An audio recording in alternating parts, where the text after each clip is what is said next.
Bismillahirrahmanirrahim. Assalamualaikum warahmatullahi wabarakatuh. Waalaikumsalam warahmatullahi Waalaikumsalam wabarakatuh. warahmatullahi wabarakatuh. Ya, alhamdulillah, alhamdulillahirabbil alamin.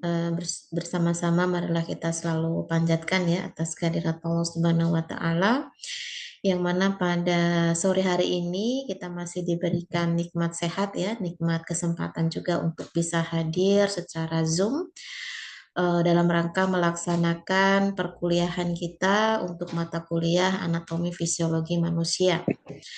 Jadi untuk pertemuan kita sore hari ini kita akan melangsungkan sesi tanya jawab ya, berkenaan dengan materi yang sudah saya sharekan sebelumnya. Ya, ini berupa video untuk kalian simak terlebih dahulu, dan selanjutnya pada saat sesi Zoom seperti ini nanti akan saya berikan ya pertanyaan-pertanyaan yang terkait materi tersebut. Jadi silahkan nanti kalian bisa berpartisipasi aktif ya untuk bisa menjawab setiap pertanyaan yang telah diberikan. Sebagai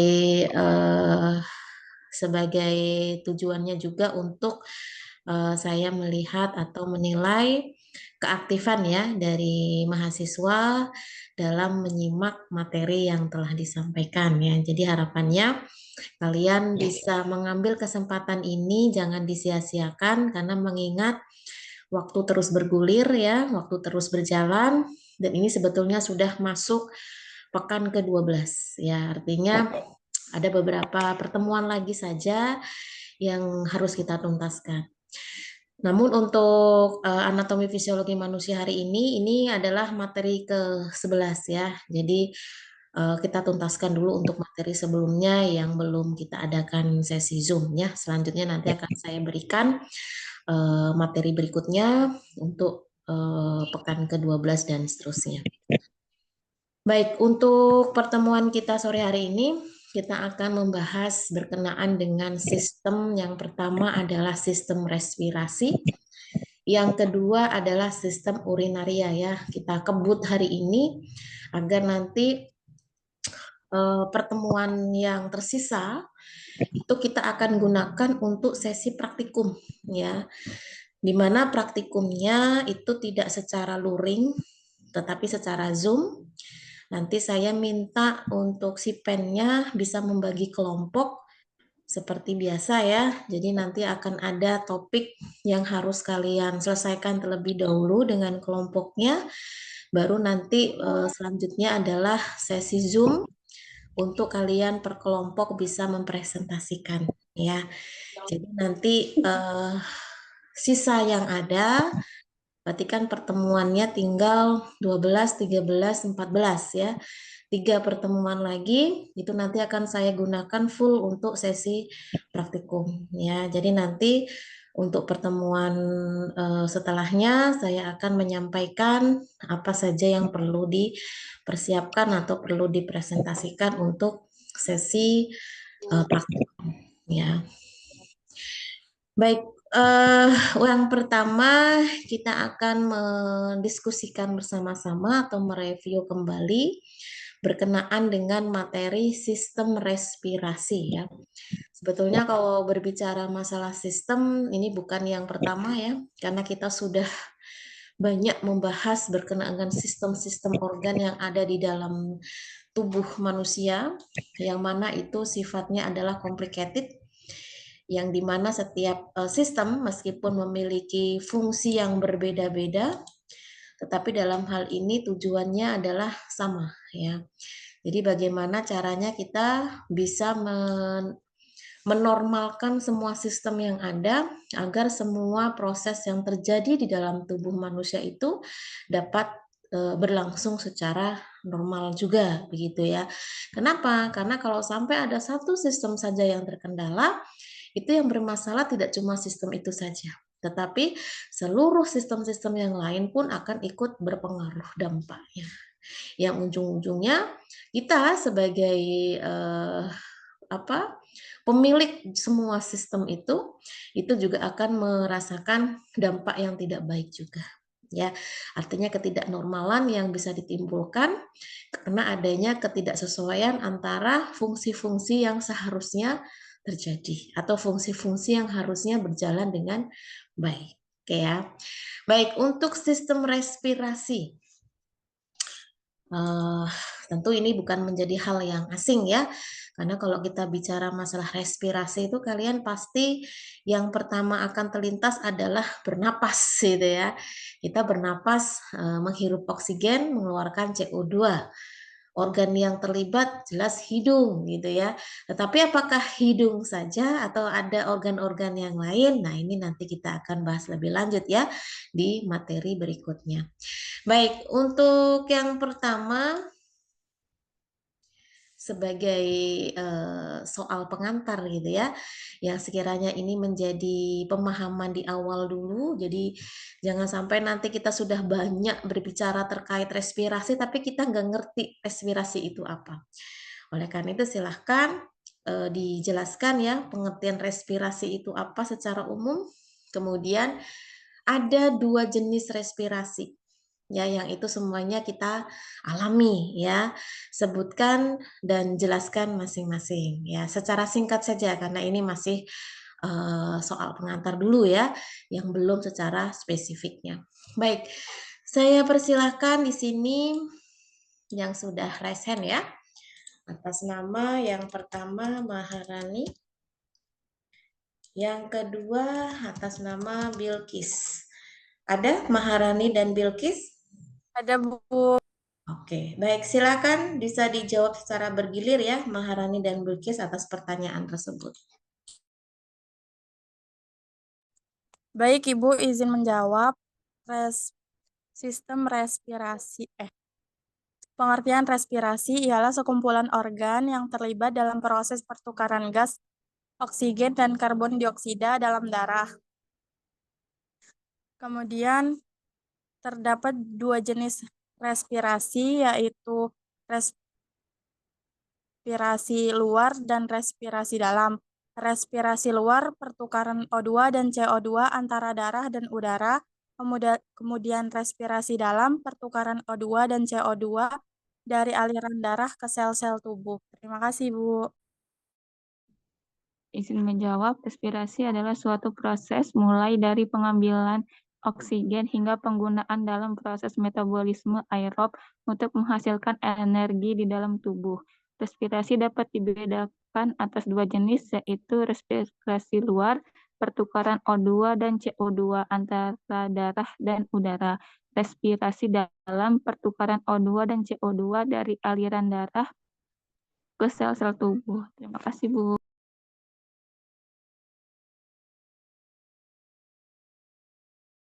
Oke, baik. Terima kasih atas jawabannya ya.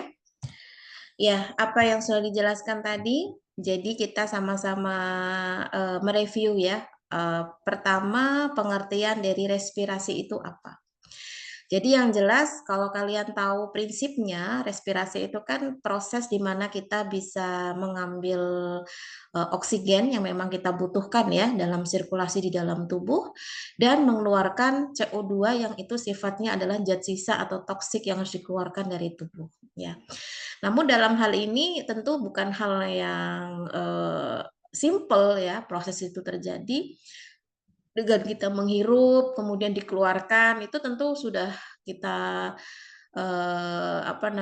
sudah kita pelajari itu tidaklah sesimpel proses yang kita pahami tersebut ya.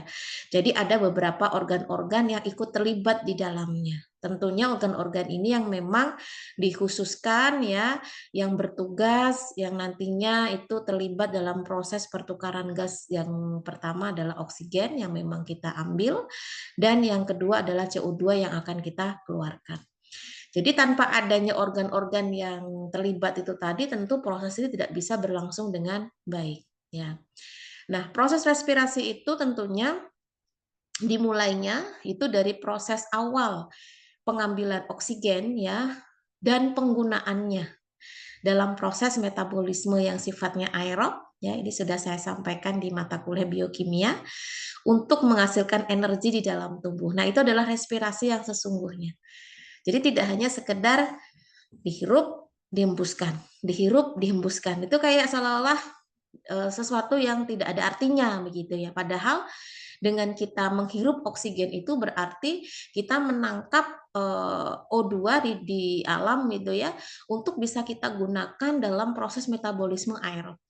Karena metabolisme aerob tidak akan bisa berlangsung kalau tidak ada oksigen. Nah, kalau metabolisme aerob ini tidak berlangsung, maka kita pun tidak akan mendapatkan energi. Padahal sejumlah energi yang besar itu hanya bisa diperoleh melalui metabolisme aerob. Ya, ini sudah saya sampaikan juga di mata kuliah biokimia. Ya, berapa sih jumlah energi yang itu dalam bentuk ATP ya yang dihasilkan dari proses metabolisme aerob. Jadi hal yang sangat tidak mungkin metabolisme aerob bisa terjadi tanpa adanya oksigen. Ya. Nah, respirasi itu ada dua tipe ya, ada dua jenis. Ada respirasi luar atau eksternal, ada respirasi dalam atau internal. Ya, kalau respirasi luar itu maksudnya apa? Berarti kan tubuh kita dengan lingkungan eksternal ya, pertukaran oksigen yang kita ambil dari lingkungan, dari alam, dan CO2 antara apa? Darah dan udara ya. Jadi tanpa adanya udara yang ada di lingkungan kita pun ya sangat tidak mungkin oksigen itu bisa masuk di dalam tubuh kita melalui organ-organ respirasi ya. Nah, tentunya di dalam tubuh kita pasti harus ada yang bisa menangkap oksigen ya. Yang bertugas menangkap oksigen, kalau hidung kan dia sebagai saluran ya, saluran yang untuk kita menghirup oksigen gitu kan, dengan segala pernak-perniknya yang ada. Nah, nanti kita belajar bagian-bagian hidung itu apa saja gitu ya. Nah, kita punya yang namanya darah. Di dalam darah itu kan ada yang disebut dengan hemoglobin. Nah, hemoglobin itulah yang bertugas untuk mengikat oksigen yang masuk ke dalam tubuh yang nantinya akan diedarkan ke seluruh bagian sel-sel yang fungsinya untuk proses metabolisme aerob. Jadi kalau di dalam tubuh kita tidak ada yang mengikat, maka oksigen akan terbuang lagi, akan sia-sia. Dan Hb atau hemoglobin itu jodohnya yaitu tadi oksigen. Bisa nggak Hb ini berikatan dengan yang lain? Bisa. Apalagi yang sifatnya lebih reaktif ya. Apa itu? Dari polusi ya, karbon monoksida, CO ya, itu sangat reaktif. Jadi posisi dari oksigen itu bisa direbut ya oleh hemoglobin kita. Makanya sebisa mungkin kita terhindar dari paparan polusi-polusi yang mengandung karbon monoksida. Polusi itu bisa dari asap kendaraan ya, dari asap rokok ya, dari proses pembakaran yang itu bisa masuk atau kehirup nggak sengaja oleh hidung kita sehingga oleh darah akan diikat. Akhirnya akan melupakan apa itu oksigen. Nah, ini tubuh kita akan kekurangan asupan oksigen. Nah, ini sangat berbahaya sekali. Yang kedua ada respirasi dalam, berarti kan ada pertukaran oksigen dan CO2 yang itu dari aliran darah ke sel-sel tubuh. Jadi nanti di dalam tubuh kita pun juga ada pertukaran itu semua sebelum CO2 itu dikeluarkan. Ya, kita mengenal ada organ paru-paru, di mana di paru-paru itu ada alveolus yang nantinya akan berfungsi untuk menyaring ya oksigen dan mengeluarkan CO2. Nah, nanti akan dijelaskan lebih lanjut ya di materi berikutnya. Baik, itu untuk yang sistem respirasi, apa itu pengertiannya dan jenisnya. Nah, yang selanjutnya ada organ-organ penyusun sistem respirasi manusia. Itu ada organ bagian atas sama organ bagian bawah. Ya, organ bagian atas itu ada 3, organ bagian bawah pun ada 3. Ini cukup disebutkan aja ya, nanti penjelasannya masing-masing. Saya persilahkan ada 4 mahasiswa ya, untuk 2 mahasiswa menjelaskan organ-organ penyusun bagian atas, dan 2 mahasiswa untuk organ-organ penyusun respirasi bagian bawah ya. Ada 3, bisa disebutkan apa saja organnya. Yang pertama, ini yang akan menjelaskan untuk yang bagian atas ya. Atas nama Nanda. Yang kedua, Rizka. Kemudian untuk yang kedua, yang bagian bawah, itu atas nama Septiana. Terus Eka Rizky. Ada semua ini? Ada, Bu. Ada, Bu. Ya, silakan Untuk Nanda dan Rizka bisa menjelaskan bisa menyebutkan yang bagian atas. Sedangkan kalau yang Septiana dan Eka Rizky yaitu yang bagian bawah. Silakan. Baik, Bu, izin menjawab. Organ pernapasan manusia bagian atas terdiri dari 3 hidung, tenggorokan, dan paru-paru. Sekian, Bu. Terima kasih. Izin menjawab, Bu, untuk bagian atas itu yang pertama ada hidung, nasal, yang terdiri dari nasal internal dan juga eksternal. Yang kedua ada faring, yang ketiga ada laring. Terima kasih, Ibu. Baik, Bu, izin menjawab. Organ penyusunan sistem respirasi yang bagian bawah yaitu ada trakea, paru-paru, bronkus, dan diafragma, Bu. Terima kasih, Bu. Baik, Bu, izin menjawab. Organ penyusun bagian bawah terdiri dari yang pertama trakea, yang kedua paru-paru, yang ketiga bronkus, kemudian ada diafragma. Terima kasih, Bu. Oke, baik. Ya, sebelum kalian memahami masing-masing, tentu kalian harus bisa menyebutkan dulu ya organ-organ penyusun dari sistem respirasi. Kita ingat lagi bahwa sistem itu tidak hanya disusun oleh satu organ saja, hidung saja, atau paru-paru saja, itu tidak bisa. Yang namanya sistem itu terdiri dari lebih dari satu organ. Ya, yang itu saling berkolaborasi untuk bisa menjalankan fungsinya masing-masing dengan tujuan untuk bisa melangsungkan apa itu respirasi. Ya, untuk yang bagian atas ya kita mengenal ada hidung, kita bisa lihat dari luar ya hidung atau yang disebut dengan nasal. Kalau yang dari luar itu disebut dengan nasal eksternal. Kalau bagian dalam disebut dengan nasal internal. Jadi nasal atau hidung ini ada yang tampak dari luar, ada yang dari dalam. Jadi disebut dengan eksternal dan internal. Yang kedua faring, yang ketiga laring. Nah, ini yang sering kita itu belum begitu paham ya. Sebetulnya mana sih laring, mana sih faring? Kita taunya nyebutinnya apa? Tenggorokan, ya. Kerongkongan. Ada yang masih ketuker juga, mana yang dilalui makanan, mana yang dilalui oksigen. Ya, ada yang bilang kalau makanan itu melalui tenggorokan. Ada yang bilang kalau bernapas melalui kerongkongan. Nah, ini harus betul-betul bisa dipahami karena jangan sampai nanti pemahaman kita keliru dan akhirnya kita bisa memberikan kesalahan dalam sistemnya ya. Yang harusnya masuk ke lambung malah masuk ke paru-paru. Ini kan hal yang sangat berbahaya ya. Makanya kita hindari sekali ketika makan itu terjadi tersedak ya, itu sangat tidak sarankan sekali karena kalau sampai tersedak makanan kita akan masuk ke dalam paru-paru. Itu sangat berbahaya ya. Kalau di paru-paru kan sudah tidak bisa mengalir lagi ke pencernaan. Jadi itu bisa menyebabkan infeksi gitu ya.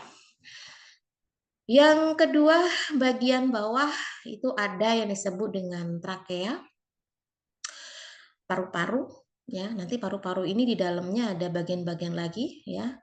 Kemudian ada bronkus dan ada diafragma. Jadi inilah yang nantinya akan kita bahas ya masing-masing organ-organ yang terlibat dalam proses respirasi.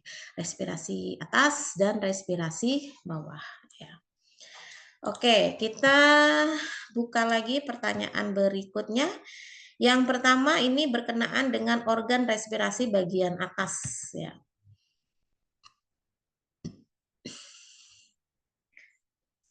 Baik, di sini saya persilahkan untuk bisa menyebutkan, tapi saya persilahkan 3 mahasiswa ya. Berarti 3 mahasiswa itu menyebutkan dua bagian ya. Jadi saya persilahkan di sini sesuai dengan nomornya ya.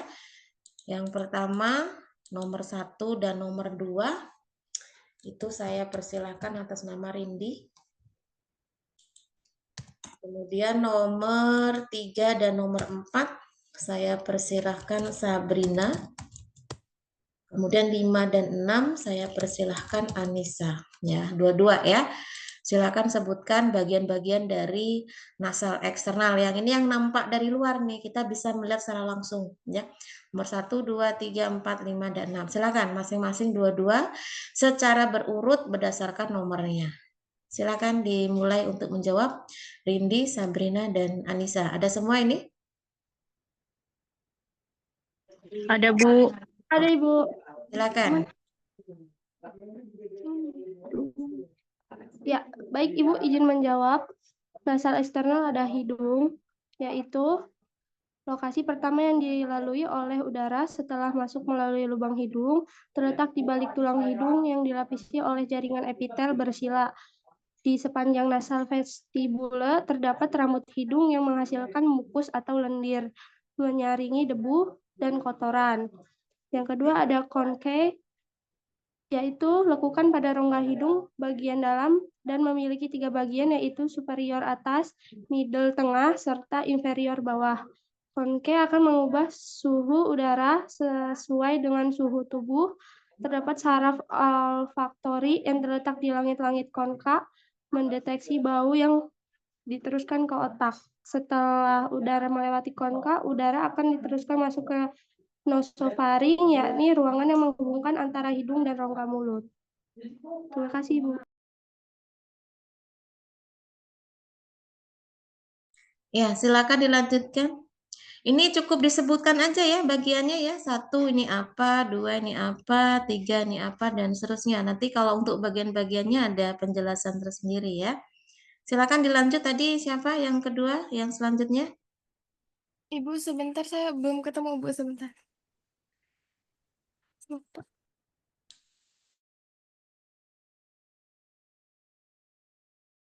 Boleh Kak Anissa dulu Bu sebentar. Ya, silakan Anissa. Izin menjawab, Bu. Yang nomor 5 dan nomor 6 itu nomor 5 ada lubang hidung atau nares anterior. Yang nomor 6 itu ada kolumella atau sekat tulang rawan dan kulit. Terima kasih, Bu. Bu, yang nomor 2 itu ada puncak hidung, yang nomor 3 itu ada sayap hidung atau ala nasi.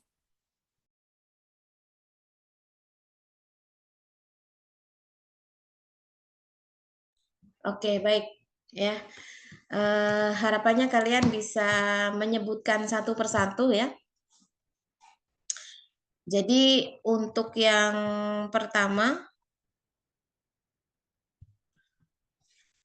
ada yang disebut dengan pangkal hidung ya. Ini yang pertama nih, pangkal hidung karena letaknya yang antara di kedua mata ya. Jadi tengah-tengah ini nih pangkal hidung. Kemudian ada yang disebut dengan batang hidung. Nah, batang hidung ini ada bagian kaudal dan ada bagian kranial ya.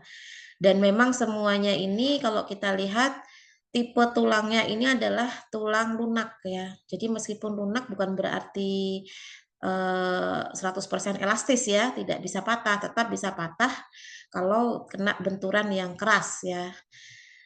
Artinya memang bukan tipikal tulang seperti tulang-tulang yang lain ya, yang kaku, tapi lebih ke elastis itu. Kemudian ada bagian hip ya, atau puncak hidung. Kemudian ada sayap hidung ya. Jadi ada lekukannya ini, kalau hip itu yang paling atas. Kemudian yang menghubungkan 2 lubang ya, atau 2 nares, ini adalah kolumella atau sekat. Nah, ini adalah bagian-bagian dari eksternal ya. Kemudian untuk yang internal. Nah, yang internal atau yang dikenal dengan nasal internal ya, atau nasal cavity itu ada 5 bagian ya. Yang pertama adalah nasal vestibule, ada concave, ada sinus, ada faring, dan ada laring. Ya. Baik, saya persilahkan 5 mahasiswa masing-masing ya untuk bisa menjelaskan karakteristik dan fungsinya apa ya, masing-masing bagian-bagian dari nasal cavity ini. Ya. Oke, saya sebutkan namanya yang sudah raise hand atas nama Reina. Kemudian Rahma, kemudian Sandy, Nida, dan Nyoman Diana. Ada semua ini? Ada, Bu. Oke. Baik, silakan bergilir ya dari Reina, Rahma, Sandy, Nida, Nyoman, Diana ya. Masing-masing sudah ada bagiannya. Silakan dijelaskan pengertiannya apa dan karakteristiknya bagaimana, fungsinya untuk apa. Baik, silakan dimulai dari sekarang. Baik, Bu, izin menjawab. Nasal vestibule, lokasi pertama yang dilalui oleh udara setelah masuk melalui lubang hidung, terletak di balik tulang hidung yang dilapisi oleh jaringan epitel bersilia. Di sepanjang nasal vestibule terdapat rambut hidung yang menghasilkan mukus atau lendir atau penyaring debu dan kotoran. Terima kasih, Bu.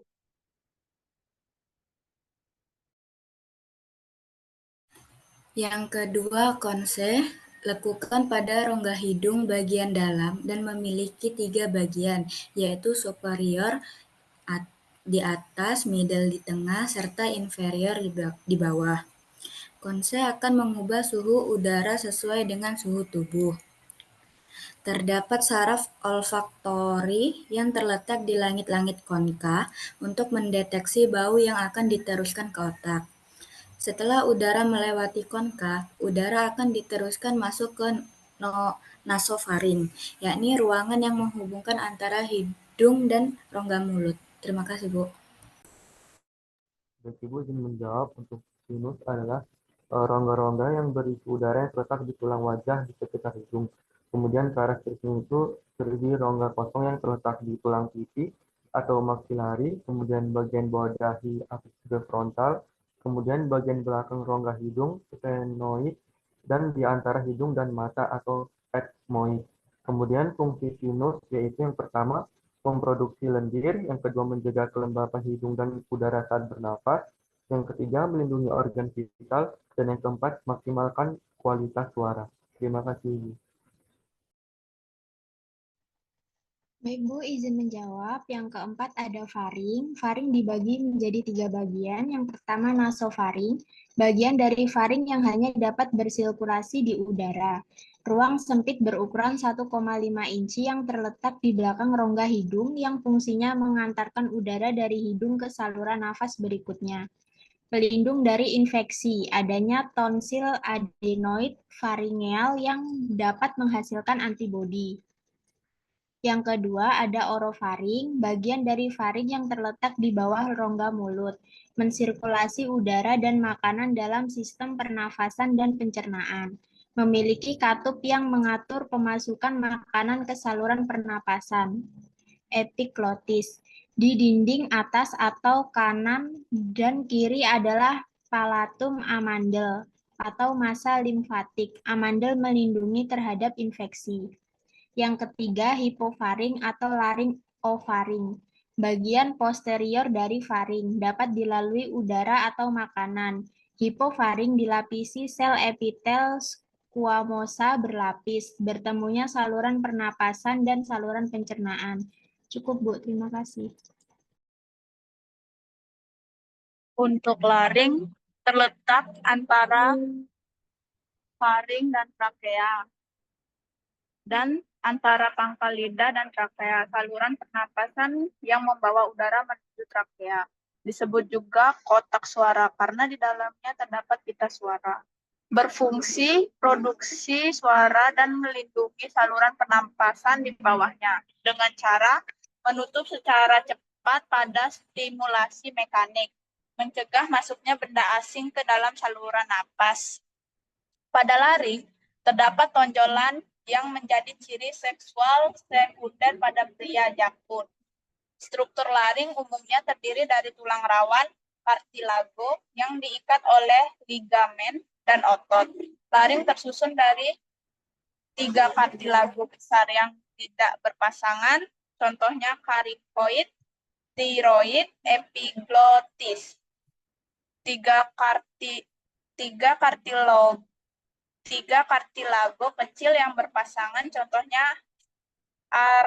artenoid, kulat, kuniform, dan sejumlah otot intrinsik. Sudah, Bu.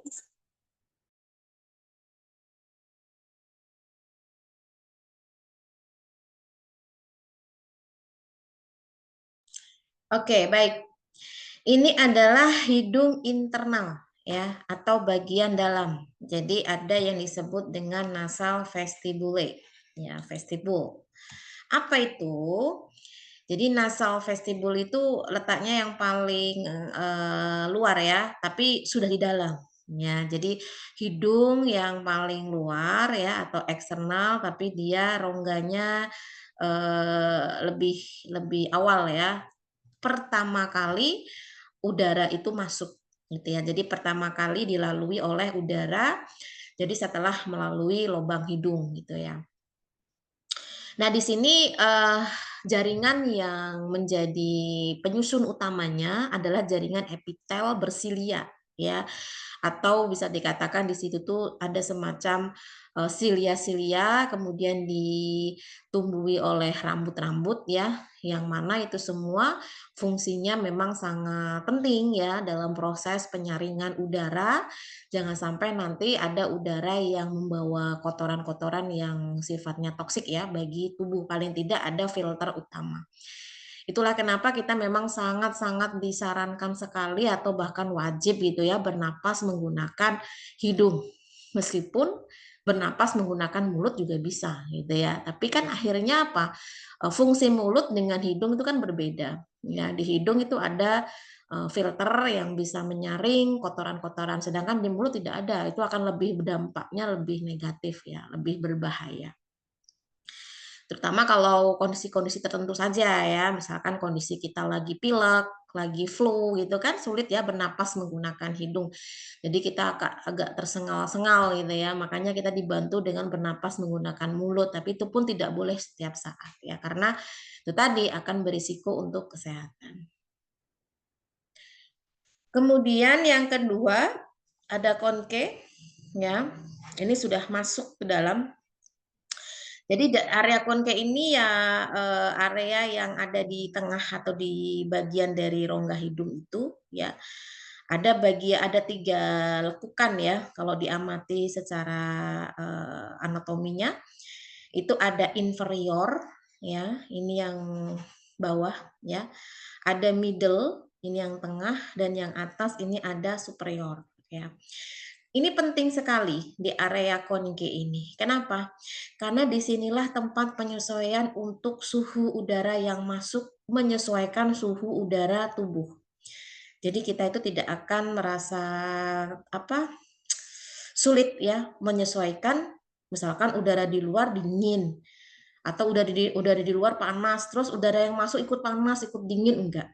Karena di konke ini sudah diatur suhunya ya untuk menyesuaikan suhu yang ada di dalam tubuh. Nah, itulah pentingnya kita bernapas menggunakan hidung ya. Nah, selain itu juga di bagian konke ini ada saraf-saraf penting ya. Salah satunya adalah saraf olfaktori. Ada saraf atau bulb olfaktori yang ditunjukkan pada gambar ini. Nah, ini untuk apa ini? Untuk mendeteksi bau atau aroma ya, yang nantinya akan diteruskan ke otak. Kalau misalkan itu otak kita sudah pernah merekam sebelumnya, maka itu bukan hal yang asing. Makanya kan kalau hidung itu kan juga disebut dengan indera penciuman ya, karena kita bisa melakukan proses mendeteksi aroma. Ya misalkan aroma-aroma buah ya, jeruk, kemudian aroma-aroma yang terutama buah-buah yang bisa kita cium ya, mangga misalkan dan lain-lain, atau aroma-aroma parfum, bunga segala macam gitu ya. Nah, itu bisa terekam sebelumnya. Kita tahu walaupun mata kita ditutup, kita sudah bisa punya memori itu untuk mencium. Bahkan ya untuk makanan juga bisa ya. Kita nggak tahu masaknya di mana, tapi aromanya sudah tercium. Wah, ini ada orang yang ngegoreng bawang merah ini gitu ya. Ada yang lagi nyambel terasi ini. Aduh, ada yang goreng ikan asin ini. Nah, meskipun kita tidak lihat secara langsung ya. Jadi otak kita sudah pernah merekam sebelumnya. Nah, ini karena adanya saraf olfaktori ini. Nah, kemudian setelah udara ini memasuki atau melewati area olfaktori, konke ini, maka udara akan diteruskan ke area nasofaring. Nah, setelahnya, ya ini antara ruangan yang menghubungkan antara hidung dan rongga mulut. Ya, jadi memang antara hidung dan rongga mulut ini sebetulnya masih dalam satu saluran, tapi beda sekat. Ya, jadi jangan sampai nanti apa yang seharusnya masuk ke area respirasi malah masuk ke makanan, lambung, atau sebaliknya. Ya, ini akan berdampak buruk ya tentunya. Makanya kalau kita banyak kemasukan gas ya atau oksigen, atau mungkin kita mengkonsumsi makanan-makanannya banyak mengandung gas yang bisa menimbulkan gas, itu kan bisa menyebabkan apa kelebihan gas di dalam lambung. Ya, jadi itu juga tidak baik untuk kesehatan. Apalagi itu adalah makanan yang bisa masuk ke area respirasi, itu lebih berbahaya lagi ya, karena nyangkut di situ bisa menyebabkan penyumbatan dan akhirnya infeksi. Nah, kemudian kita mengenal ada istilah sinus. Sinus mungkin sekilas kita dengar karena beberapa orang sering nyebutin sakit apa sih sinus gitu ya. Karena dianggap sinus ini penyakit gitu. Jadi orang normal nggak ada sinusnya. Padahal salah ya. Sinus itu adalah bagian normal dari internal dari organ respirasi atas ya. Jadi bukan sesuatu penyakit. Nah, kenapa kok bisa menyebabkan penyakit? Karena sesuatu yang terjebak di situ. Ya, artinya ada sesuatu kotoran yang itu bisa menyebabkan infeksi, terutama mikroorganisme ya. Atau yang kita kenal dengan istilah sinusitis gitu. Nah, untuk sinus ya, ini pada gambar nih. Sinus ini merupakan rongga kosong. Makanya kenapa sering kotoran-kotoran itu terjebak karena memang di situ tuh sebetulnya hanya lekukan saja ya. Jadi rongga kosong yang terletak antara tulang pipi, bagian bawah dahi ya, ini. Kemudian ada di bagian belakang rongga hidung, di antara hidung dan mata ya. Jadi ini letaknya sinus di sini. Ada nggak fungsinya? Ya ada. Sesuatu yang Allah ciptakan yang ada di dalam tubuh kita itu pasti ada fungsinya. Ya, meskipun kita lihat hanya berupa rongga kosong saja. Apa fungsi dari sinus? Satu, memproduksi lendir. Kita tahu lendir ini adalah salah satu sistem imun. Kalau kalian kemarin belajar tentang biokimia. Kenapa? Karena ketika tubuh kita sedang terinfeksi, terutama di area respirasi ya, itu lendir akan diberikan secara berlebih ketika ada infeksi dari mikroba. Ya. Nah, itu sebetulnya bukan tanda sakit. Sakit kalau memang jumlahnya berlebihan dan akhirnya bisa menyebabkan inflamasi. Ya, itu pun harus ditangani dengan obat tertentu. Tapi pada umumnya dengan adanya lendir ini itu bisa memberikan respon protektif ya terhadap infeksi itu tadi. Kemudian menjaga kelembapan hidung dan udara saat bernapas ya, karena nggak boleh suhu udara yang masuk itu terlalu ekstrim, baik terlalu panas atau terlalu dingin, itu sangat tidak baik untuk kesehatan. Makanya kita butuh menyesuaikan di dalam rongga hidung itu udara yang masuk meskipun di luar ekstrim itu tetap normal di dalam tubuh. Kemudian melindungi organ vital, yaitu tadi organ hidung dan lain-lainnya, dan memaksimalkan kualitas suara. Nah, tadi saya sampaikan kalau memang itu dalam bentuk penyakit, ya berarti bukan sinusnya yang menyebabkan penyakit, tapi karena memang ada kotoran yang kebanyakan adalah mikroba yang bisa terjebak di area situ dan akhirnya bisa berkembang biak di situ, menumpuk di situ, dan akhirnya bisa menyebabkan penyumbatan dan terjadinya infeksi. Itu perjalanannya ya. Jadi bisa menyebabkan penyakit sinusitis. Tapi kan berarti orang yang tidak punya sinus itu normal, justru malah aneh, itu nggak normal. Yang normal punya sinus ya, tapi bukan sinusitis ya. Kemudian faring. Nah, faring ini terbagi menjadi ada nasofaring, ada orofaring, ada hipofaring. Kalau yang nasofaring ini yang paling atas ya. Ini adalah bagian faring yang hanya bisa dilalui oleh udara. Kemudian ini juga merupakan saluran sempit ya, yang letaknya di belakang rongga hidung, yang fungsinya untuk mengantarkan udara dari hidung ke saluran nafas berikutnya. Nah, nasofaring ini juga fungsinya hampir sama dengan sinus tadi, yang itu untuk memberikan perlindungan ya terhadap infeksi, ya sehingga dia bisa menghasilkan antibodi. Ya. Kedua, orofaring, lapisan saluran di bawahnya lagi. Nah, kalau lapisan orofaring ini beda dengan yang nasofaring tadi. Kalau yang orofaring ini sudah double ya, fungsinya double. Dia akan mensirkulasikan udara dan makanan dalam sistem pernapasan dan pencernaan. Jadi bisa dilalui udara, bisa dilalui makanan. Nah, makanya di sini itu harus ada katup atau sekat. Ya. Jadi katup ini tidak boleh terbuka kalau posisinya lagi mencerna makanan. Dan harus tertutup pada saat bernapas. Jadi tidak boleh makanan itu masuk ke dalam paru-paru atau sebaliknya. Ya. Jadi dalam hal ini harus dijaga keseimbangan itu. Makanya kan kita tidak boleh makan sambil ngobrol, sambil ngomong, karena ditakutkan pada saat proses makan itu ada udara yang ikut mendorong, akhirnya makanan itu ikut masuk ke dalam paru-paru atau yang kita kenal dengan istilah tersedak. Ya, itu. Oke, kita dengarkan azan sejenak dulu ya.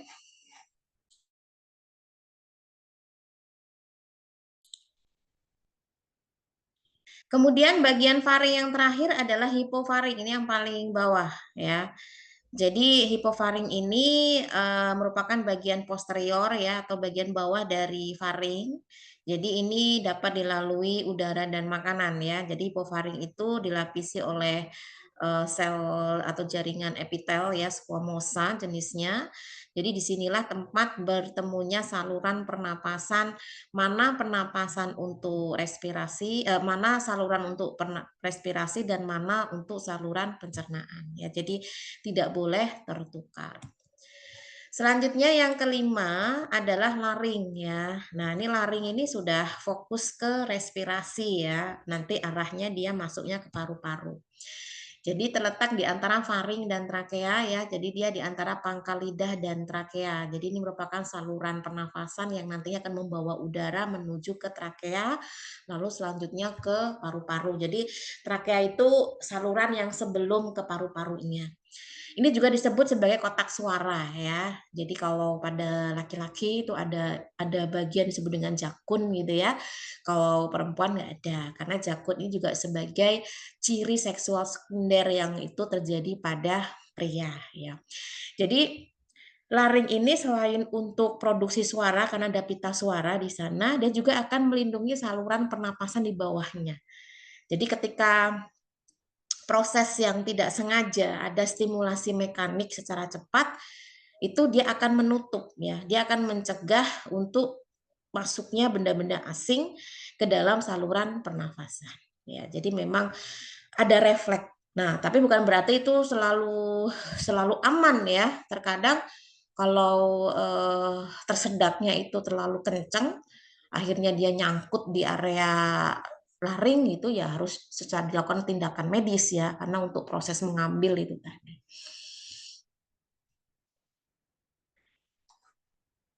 Nah ini kalau pada gambar ya, ini adalah laring. Jadi saluran yang nantinya akan menuju ke esofagus ya, trakea.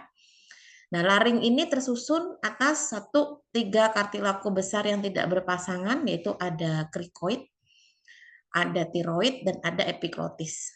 Kemudian ada 3 kartilago yang kecil yang berpasangan, itu ada arytenoid, ada corniculate, sama cuneiform, yang itu sejumlah otot intrinsik ya, karena dia sifatnya adalah lebih lentur begitu di area laring. Oke, selanjutnya kita masuk ke bagian bawah ya. Respirasi bagian bawah itu ada trakea atau tenggorokan ya, ada bronkus, ada bronkiolus, ada alveolus, ada paru-paru, dan ada pleura. Silakan masing-masing bisa menjelaskan pengertian dan karakteristiknya apa ya dari bagian-bagian respirasi bagian bawah ya. Yang saya sebut namanya berdasarkan yang sudah raise hand di Zoom ya. Ada Selira,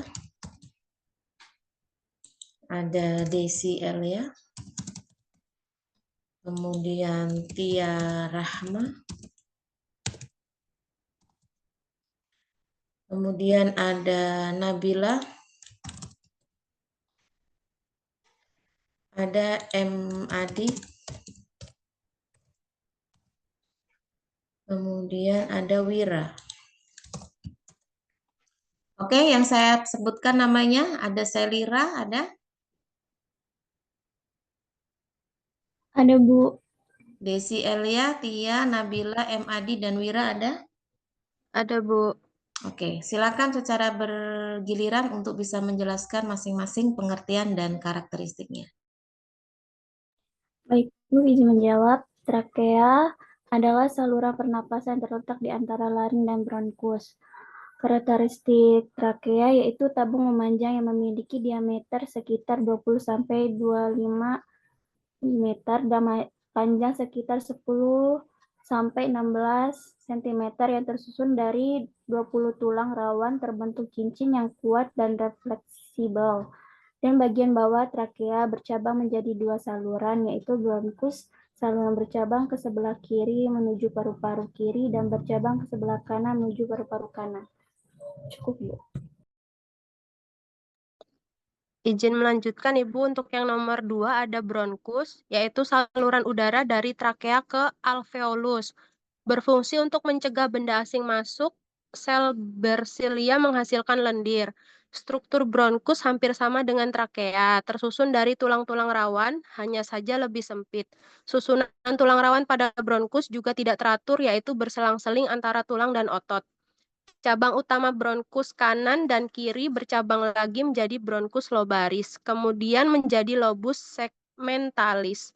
Bronkus lobaris ini bercabang terus menjadi bronkus yang lebih kecil dengan ujung cabangnya yang disebut bronkiolus.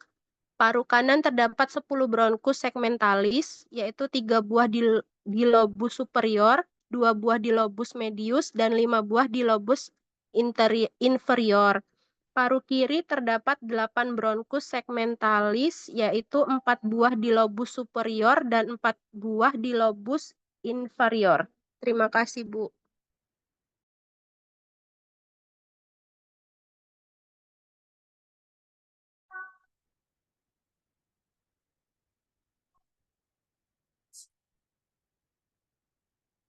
Baik, Bu, izin menjawab. Bronkiolus yaitu cabang terkecil dari bronkus segmental yang tidak memiliki kelenjar atau tulang rawan. Berfungsi menyalurkan udara dari bronkus ke alveoli dan mengontrol jumlah udara yang masuk dan keluar saat proses bernapas.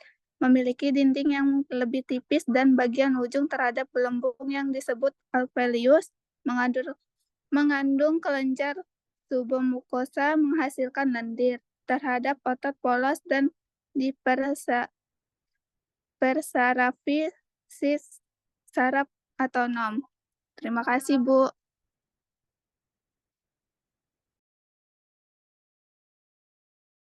Ibu, mohon maaf, Nabilanya Nabila Pratama atau Febrianti ya, Bu?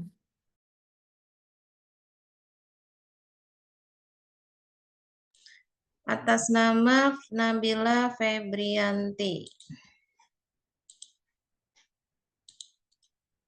Ada Febrianti? Ada, Ibu. Ya, silakan.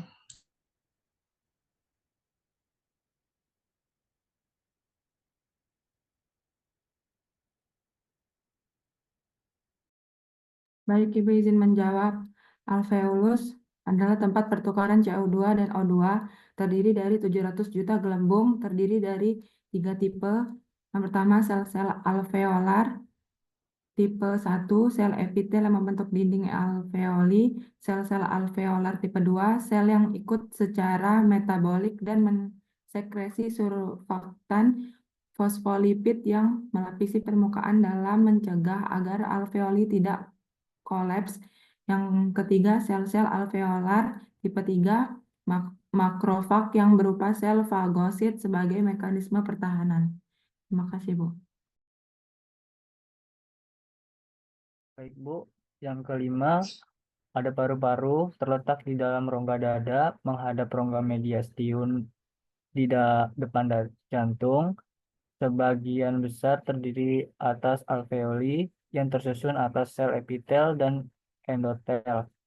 Terbagi menjadi dua, yaitu paru kanan terdiri atas 3 lobus, 10 segmen yang terdiri dari 5 superior, 3 medial, dan 2 inferior, serta yang kedua ada paru kiri tersusun atas 2 lobus, yaitu 8 segmen yang terdiri dari 4 superior dan 4 inferior. Terima kasih, Bu.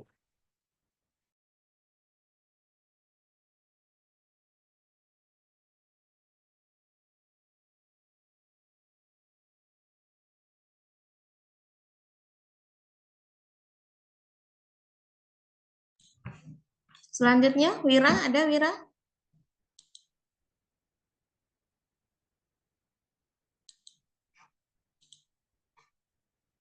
Kalau tidak ada, diganti ya. Retno Sulis, ada?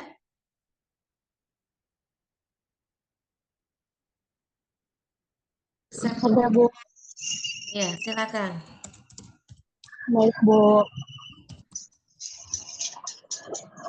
Izin menjawab. Pleura yaitu selaput mesota yang mengandung kolagen dan jaringan elastis yang melapisi paru-paru. Terdiri dari dua, yaitu yang pertama pleura visceralis, yaitu membungkus paru-paru, yang kedua pleura parietalis, yakni melapisi rongga dada sebelah dalam. Yang ketiga, di antara pleura terdapat rongga pleura yang berisi cairan yang berfungsi memudahkan kedua permukaan tersebut bergerak selama pernapasan. Terima kasih, Bu. Oke, baik. Ini adalah bagian-bagian dari respirasi bagian bawah ya. Ada trakea atau tenggorokan ya. Ini merupakan saluran yang berbentuk tabung memanjang ya, yang menghubungkan, yang nantinya dia akan bertemu dengan cabang ya, menjadi dua saluran, yaitu bronkus. Dan nanti saluran bercabang ini itu akan menuju, kalau dia ke kiri ya menuju ke paru-paru bagian kiri, kalau dia cabangnya ke kanan berarti dia menuju ke cabang paru-paru kanan.